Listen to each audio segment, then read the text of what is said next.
यहां पर दो शक्ति काम कर रही है। एक तो परमात्मा है और दूसरा ये काल भगवान है। इस काल भगवान को ही हम ब्रह्म कहते थे और जो वेदों के ज्ञाता माने जाते थे वो कहा करते थे कि ब्रह्म सुप्रीम पावर है, ब्रह्म से ऊपर कोई परमात्मा नहीं है। ब्रह्म कहाँ रहता है? वो ब्रह्म लोक में रहता है। फिर पूछते थे परमात्मा है कैसा? कि वो निराकार है।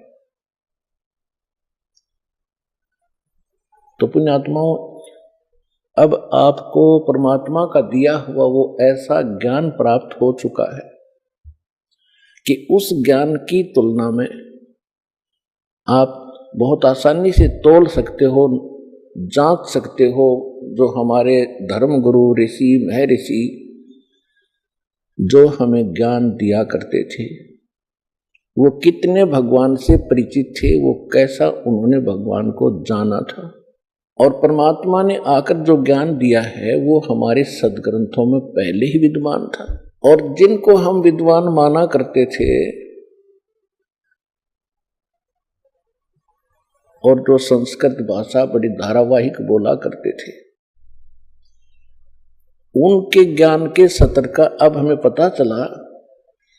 उनको अपने अध्यात्म धर्म ग्रंथों का कै ख भी पता नहीं था, कै ख भी पता नहीं था। ये सुनी सुनाई कथाएं वो सुना रहे थे, फिर आगे उनसे सुनकर कोई और सुना रहे थे। ये एक लोक वेद बनकर हमारे हृदय में समा गया था कि बस इतना ही है ये ज्ञान अध्यात्म, और यही है भगवान जो ये हमें बता रहे हैं। तो इसके ऊपर हमारा कोई भी ऑब्जेक्शन नहीं रहा था।